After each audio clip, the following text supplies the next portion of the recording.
सत्संगत जी, प्यार से कहना धन निरंकार जी। हल्दू खाता के इस प्रांगण में ये सत्संग का आनंद सभी जो ले रहे हैं, और ये एक सीमित कुछ घंटों का आनंद नहीं है। ये तो ऐसे शब्द जो भी आज श्रवण किए या संतों ने हमेशा से जो समझाए, वो जीवन को सुधारने के शब्द, एक सिर्फ कान तक ही सीमित वो आवाज़ नहीं, वो मन में बिठा के जीवन को परिवर्तन करने के लिए।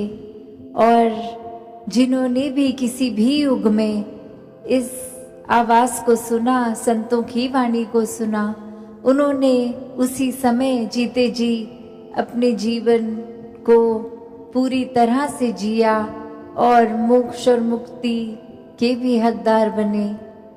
तो ये जीवन ने, ये समय ने तो चलते ही रहना है, और ये जीवन में हमें क्या करना है वो एक चुनाव हमारा। किस तरह अगर हम संसार में किसी से पूछेंगे कि एक सफल जीवन की परिभाषा आपके हिसाब से क्या है, तो कोई ये कह देगा कि कोई पढ़ाई लिखाई करके उपलब्धि, कोई कह देगा कि कोई ऊंचे पद पे रहना, कोई धन दौलत को एक सफलता जीवन की उससे जोड़ेगा। तो ऐसे अनेक परिभाषाएं इस संसार में इंसान दे देता है कि एक जीवन सफल उसका है जिसके पास ये चीज़ हासिल है।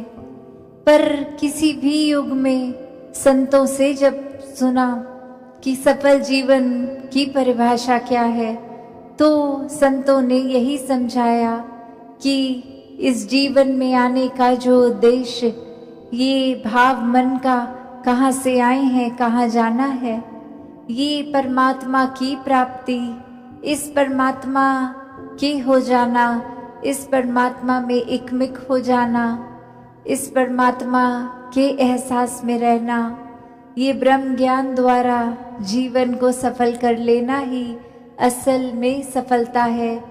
चाहे इस परमात्मा ने रहने के लिए जो व्यवस्था करी है, चाहे वो महल रूप, चाहे झोपड़ी रूप, चाहे किसी तरह का भी कल्चर एक रहना, किसी तरह का भी खाना पीना, तो ये सब मुबारक है। जीते जी जिम्मेवारियां भी निभाना मुबारक है। एक भक्ति करनी है तो जिम्मेवारियों को सांसारिक रूप, सामाजिक रूप, ये सेवा भाव तभी आएगा सबके प्रति जब अपनत्व का भाव होगा। तो ऐसे तो जीना है एक अपने कर्तव्यों को पूरे करते करते। पर हर संत ने समझाया कि इस दुनिया में रहना है, पर इस दुनिया में इस तरह खचित नहीं होना कि इस परमात्मा के प्रति ही ध्यान न जाए। ये स्पिरिचुअल एस्पेक्ट जीवन का, इसमें पीछे रह जाए और ये भौतिक जीवन को ही आगे बढ़ाते रहें।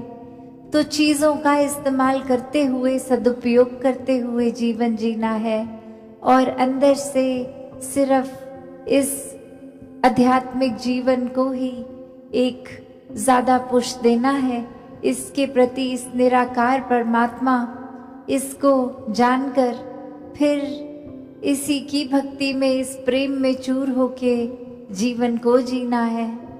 तो कैसे संतों ने जब समझाया कि सफल जीवन ये एक तब है जब आध्यात्मिक रूप से पूर्ण हो, एक महल माड़ियाँ, गाड़ी, उपलब्धियाँ, पढ़ाई लिखाई इत्यादि सब मुबारक है, पर वो तभी सही मायने में मुबारक है जब हर पल में इस परमात्मा को भी शामिल किया गया।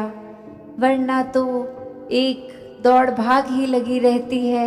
आज कुछ ये चाहिए, कल कुछ और चाहिए, आज ये जो मिल गया, कल फिर प्रार्थना कि इसको बदल दिया जाए। इस तरह नहीं हो जीवन।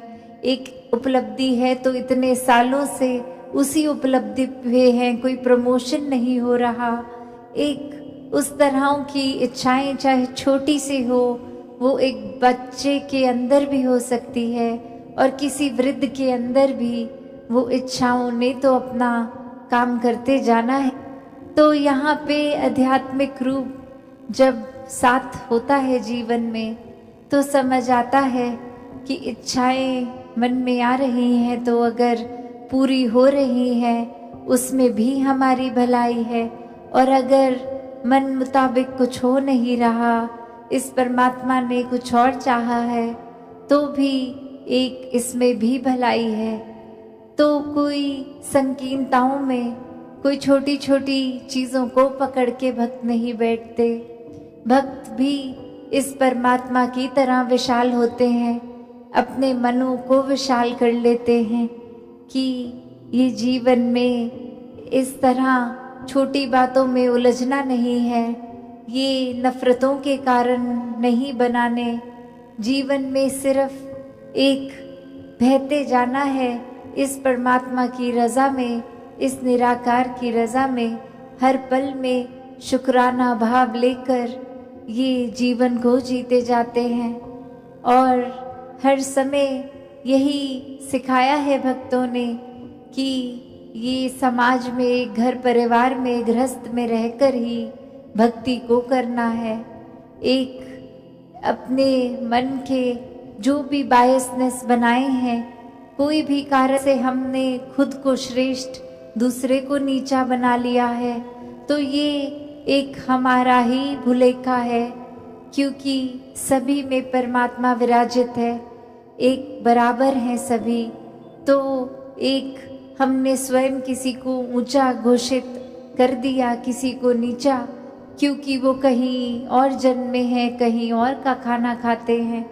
तो ऐसा जीवन अगर हम ऐसी सोच रख रहे हैं तो नुकसान हमारा ही है, क्योंकि सभी श्रेष्ठ हैं, सभी में परमात्मा है, और जिस घट में भी परमात्मा है वो नीचा हो ही नहीं सकता। परमात्मा तो कण कण में है, पूरे ब्रह्मांड में है, इस संसार के एक कण कण में है। तो फिर यही कण कण से शिक्षा की बात आती है कि कैसे हर एक से ये सीख लेना। और सत्संग में भी जब आते हैं तो वो इस भाव से ही आते हैं कि जो भी आज सुना उसमें से शिक्षा लेकर अपने जीवन को वो वचनों के अनुसार एक ढाला जाए, एक अपने स्वभाव में, चरित्र में ये अच्छे गुणों को अपनाया जाए। और अच्छे गुण तभी ठहरते हैं लॉन्ग टर्म, एक ज़्यादा देर, एक ज़िंदगी भर, जब वाकई ही वो गुणों को सिर्फ सीखा ना जाए, वो गुण बन लिया जाए। एक बार हम वो गुण खुद जीता जाता बन जाएंगे तो ही हर समय वो हमारे स्वभाव में रहेगा, वरना तो किसी समय है, किसी समय नहीं है वो गुण। तो मानवीय गुणों को हर समय अपने अंदर रखना है तो एक एक गुण को पहले स्वयं बनना होगा, और वो बना तभी जा सकता है जब ये गुण जहाँ से एक स्रोत से शुरू हुए हैं, उपज हुई है इस परमात्मा से, इस परमात्मा से अपने मन का नाता जोड़कर फिर वो गुण बन भी जाएंगे और प्रदर्शित भी होगा जीवन में। इस परमात्मा से ये मन का नाता जोड़ना बहुत ही ज़रूरी है। और कैसे फिर वो मन का नाता सिर्फ कुछ समय का नहीं, हर समय का। एक अस्थिर जो जीवन है, एक डगमग स्थितियां हैं, उसमें भी कैसे स्थिर रहना है। तो बात वही, जिसने भी इस परमात्मा को सही मायने में अपने जीवन में, अपने हर एक पल में डाला है, उन्होंने अपना जीवन बहुत ही सहज भी कर लिया है, स्थिर भी कर लिया है। अब कोई भी परिस्थिति मन को डराती नहीं है। एक परिस्थिति कोई खुशी देती है तो कोई दुख, तो ये याद रहता है कि दोनों ही परिस्थितियों में परमात्मा उसी तरह पूर्णता से, पूरा पक्का विराजित है। और फिर मन दुख नहीं झेल पा, एक ये मान लेता है कि कुछ देर के लिए अच्छी घड़ियां भी आई हैं, दुख की भी आएंगी। एक भागना नहीं है परिस्थितियों से, हर एक परिस्थिति में प्रभु परमात्मा का प्रसाद ही वो परिस्थिति है, उसको उस तरह ही जीना है। तो भक्तों ने एक भागने को जीवन के साथ लिंक नहीं किया, एक भाग लेने को किया है कि शामिल होना है, हर मौके में अपने जीवन को पूरी तरह से जीना है। और पूरी तरह से तभी जी पाएंगे जब ये परमात्मा भी उस पल में शामिल हो। दूसरों के जीवन के लिए भी वरदान बन पाएंगे जब उनके सुख दुख में एक मन में समर्पित भाव परमात्मा की ओर लिए ये सेवा भाव को रखेंगे, तो ही एक दूसरों के जीवन के लिए भी एक समर्पित जीवन जीकर उनके जीवन में भी अपना पॉजिटिव एक योगदान देते हुए उनके जीवन में भी खुशियां ला पाएंगे। तो ऐसा ही जीवन हर कोई जीता जाए। ये भक्ति हर कोई एक असल में जो भक्ति का भाव है वो गुण है, उसको अपना कर करे। कोई छुपे हुए लालच से, कोई डर से नहीं, सिर्फ प्यार ही प्यार इस परमात्मा के प्रति और परमात्मा की बनाई इस सृष्टि, ये हर एक के लिए, इंसानों के लिए एक बिना जाति पाति के दायरे में फंसे सिर्फ और सिर्फ एक हर दिशा में प्यार पहुंचाते रहें। ये ना सोचे कौन अपना है, कौन बेगाना है, कौन हमारे कल्चर का है, कौन अलग तरह से रहते हैं। बस ये प्यार बन के हर एक तक प्यार पहुंचाएं। हर पल में इस निराकार को याद रखें, तभी जीवन वाकई ही सफल जीवन है। वरना तो फिर उसी तरह दुनियावी परिभाषा तक ही जो उपलब्धि आज है कल ना हो, तो फिर उसको एक सफल जीवन नहीं मानता इंसान। तो हर समय ये सफलता में रहना है, इस परमात्मा का सहारा लेकर हर पल बिताना है। जैसे एक कहानी में भी एक इंसान अपने परिवार के साथ किश्ती में एक नदी के एक पार से दूसरे पार जा रहा, और वहीं तूफान आने पर ये किश्ती अब जोर से हिलती है, और वहीं वो इंसान को उसके घर वाले कहते हैं कि अभी शायद किश्ती पलट जाएगी, बहुत बेचैनी हो रही है, एक क्या ही हो रहा है, हम गिर जाएंगे, शायद पानी में डूब जाएंगे, यही अंत हो जाएगा। और वहीं उस इंसान के चेहरे पे कुछ भी एक ऐसी बेचैनी नहीं, वो अपने सुकून में उसी तरह मस्त, वही एक्सप्रेशन, वही बॉडी लैंग्वेज के कुछ जैसे स्मूथ पहले थी वो राइड, वो एक पानी जैसे पहले स्थिर, और अब तूफान आने पर भी वो चेहरा वैसे ही जैसे वो स्थिर पानी के वक्त था। और अब वो पत्नी पूछती है उससे कि ये इतना डामाडोल हो रही है किश्ती, और आप कैसे अभी भी इतने ही उसी तरह हो जैसे पहले थे, ये बेचैनी क्यों नहीं आपको सता रही। और फिर वो इंसान एक झटके में उस अपनी पत्नी को एक उसके नज़दीक आके एक डराने की तरह एक कोई शार्प ऑब्जेक्ट होता है जो उसके गर्दन पे रख देता है, और पत्नी वैसी की वैसी ही रहती है, बिल्कुल घबराती नहीं है, बिल्कुल डरती नहीं है। और फिर वो इंसान पूछता है कि ये जो चाबुक था, ये धार वाला तलवार जैसा चाकू, ये आपकी गर्दन पे रख दिया तो आप डरे क्यों नहीं? तो वो पत्नी कहती है, आपसे प्रेम ही इतना है, पूरा विश्वास है आप पे कि आप कभी भी मुझे नुकसान नहीं पहुंचाओगे। तो चाहे ये कितना भी तेज धार वाला ये तीखा चाकू था, ये चाहे गर्दन पे रखा भी तो पता था कुछ नुकसान नहीं होगा। और वो इंसान फिर अपनी बात समझाते हुए कि ये किश्ती चाहे स्थिर पानी पे चल रही है, या अभी तूफान के वक्त डामाडोल हो रही है। यही तो प्यार इस परमात्मा से है कि कैसा भी ये पानी रखे, कैसी भी परिस्थिति रखे, मन इसके लगन में, इसके प्यार में है तो मन में स्थिरता ही रहेगी। परिस्थितियां डराएंगी नहीं, समय के मुताबिक दिल और सोच ख्याल नहीं बदलेगा।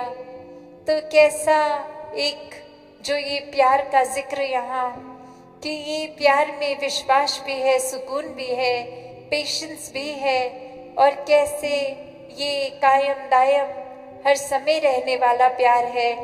ये सिर्फ इस वजह से नहीं बदलेगा कि आज पानी स्थिर है और ये कश्ती में बैठे हमें तंग नहीं हो रहे हम, तो ये परमात्मा एक बहुत ही अच्छा है, इसके गुणगान भी हो रहे हैं।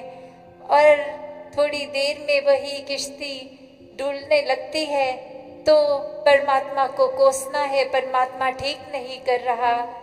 नहीं, भक्तों का तो एक नजरिया, एक माइंडसेट हर समय इस परमात्मा के प्यार में ही रहता है, और यही परमात्मा का आसरा लेते हुए हर समय भक्त अपनी भक्ति करते हैं। और वो भक्ति फिर किसी डर से नहीं जुड़ी होती, भक्ति वो किसी चाहत, कोई इच्छा, कोई लालच से नहीं जुड़ी होती। वो प्यार है, वो अनकंडीशनल लव है इस परमात्मा के प्रति। और जब ऐसा ही प्यार इस परमात्मा से होता है तो इस परमात्मा की बनाई हुई सभी चीज़ों से हो जाता है, सभी इंसानों से हो जाता है। फिर भेदभाव मन के खत्म हो जाते हैं, सभी अपने लगते हैं। हर कोई ये परमात्मा का साक्षात रूप दिखता है। फिर ऊंच नीच, ये कौन सी जगह से बिलोंग करता है कोई, या फिर इनका खाना पीना कैसा है कैसा नहीं, ये किस रंग के हैं, ये कौन सी भाषा बोलते हैं, ऐसे कोई भी ख्याल फिर मन में नफरत नहीं पैदा करते। क्योंकि ये पता है जब परमात्मा ने ही पूरी सृष्टि की रचना की है तो सभी भाषाएं भी एक अपने आप में प्यारी हैं, क्योंकि परमात्मा की ही रचना है। सभी इंसान बहुत ही श्रेष्ठ हैं क्योंकि परमात्मा के ही रचना है। ये चाहे कहीं भी पैदाइश हो, कहीं भी जन्म लिया हो, उससे एक नफरत इस वजह से ऊंच नीच की नहीं आती। सभी एक अपने लगते हैं, सभी से प्यार होता है। तो कैसे ये जीवन में इंसान जहाँ खुद ही ये नफरत के कारण बना देता है, ये परमात्मा ने तो कोई भेदभाव नहीं किया, हर एक को सब कुछ पूरा ही दिया है। हर एक की बेहतरी के लिए जैसा जीवन जीना उसके लिए एक बेहतरी है, वैसा ही दिया है। पर ये अपनी सोच, ये कंपैरिजन हर एक के मन में ऐसा आ जाता है कि लगता है हमें जीवन में कम मिला है, औरों को ज़्यादा मिला है। तो ऐसा जीवन तो कभी भी एक मन को सेटिस्फाई नहीं करेगा, एक बेचैनी रहेगी, सुकून से कोसों दूर रहेगा ऐसा मन। तो कैसे वो हम पे है कि हमने जीवन को कैसे जीना है, जैसे भक्तों ने सिखाया वैसा जीवन जीना है, या फिर अपनी छोटी सोच में ही उलझकर अपने जीवन को और कॉम्प्लिकेटेड करना है, ये क्योस को अपना लेना है। जैसे एक और छोटी सी कहानी ध्यान आ रही है कि एक स्कूल में हर एक ने, ऐसे टीचर ने एक बात रखी कि सभी स्टूडेंट्स के गुब्बारों पे नाम लिख दिए जाएंगे, एक गुब्बारे पे एक बच्चे का नाम।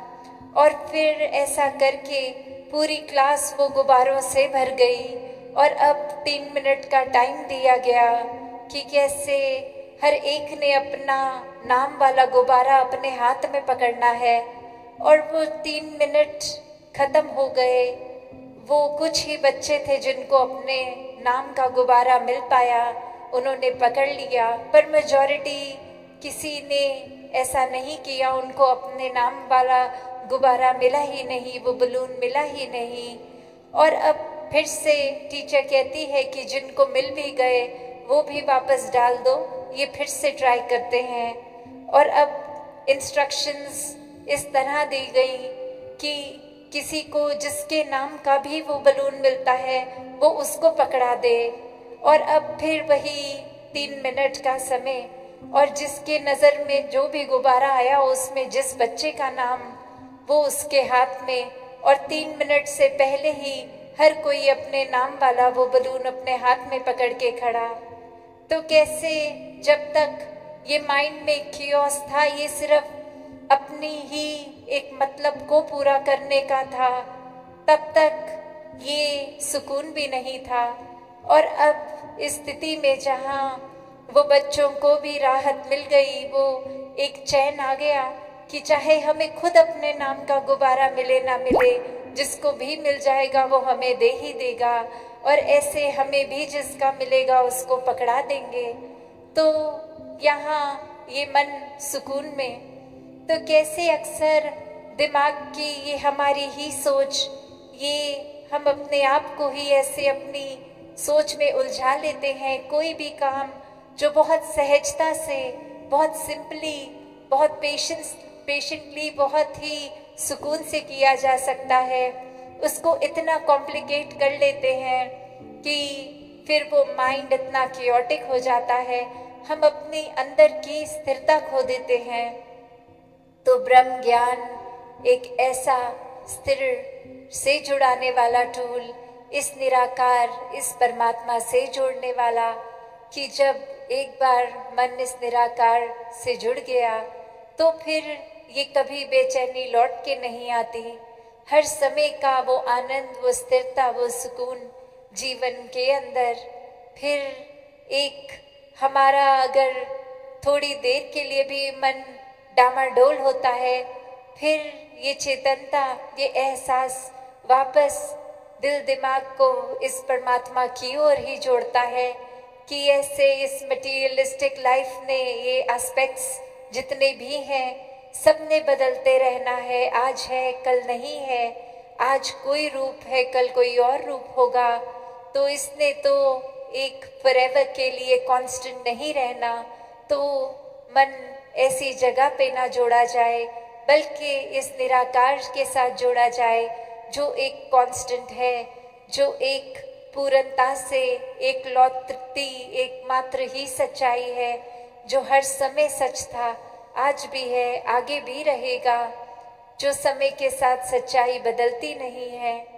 तो ये मटीरियलिस्टिक दुनिया मुबारक है, इसमें रहना भी है, इसमें वस्तुओं का उपयोग भी करना है, रिश्ते नातों को और गहरा करना है, हर एक के साथ एक एमिकेबली, एक बहुत ही तालमेल के साथ रहना भी है। पर इतना ये मटीरियलिस्टिक दुनिया में उलझना नहीं है कि अपने मूल को, इस परमात्मा को ही भूल जाएं, और बिल्कुल समय एक अपने मन को इस परमात्मा से अलाइन करने का ना निकालें। तो ऐसी ही शिक्षा कर्म रूप में और अपने वचनों द्वारा भक्त हर समय समझाते हैं कि जीवन में मन स्थिर कर लो तो सब कुछ मिल जाता है, सुकून मिल जाता है। और फिर ये समझ आ जाता है कि किसी भी चीज़ के पीछे एक हद तक दौड़ा जाए तो ही ठीक है, वरना वो एक एम तो उस वस्तु से, उस ड्रीम को पूरा करके सुख का है, पर वो जर्नी ही हम इतनी खराब कर लेते हैं, कितने खुद को स्ट्रेस देके, टेंशन देके। तो कैसे सहजता पूर्वक इस निराकार के ऊपर ही छोड़कर कि एक एफर्ट हमने किया, पर वो एंड रिजल्ट मिले ना मिले, उससे अपने मन का चैन नहीं जोड़ना। जब एक स्थिर परमात्मा के साथ मन जोड़ लिया तो फिर रिजल्ट कुछ भी हो वो हमारे लिए सुकून ही है। तो ऐसा जीवन हर कोई जीता जाए, ये सेवा सुमिरन सत्संग से हर कोई जुड़ते हुए इस निराकार को हर समय के लिए मन में बसा के अपने जीवन को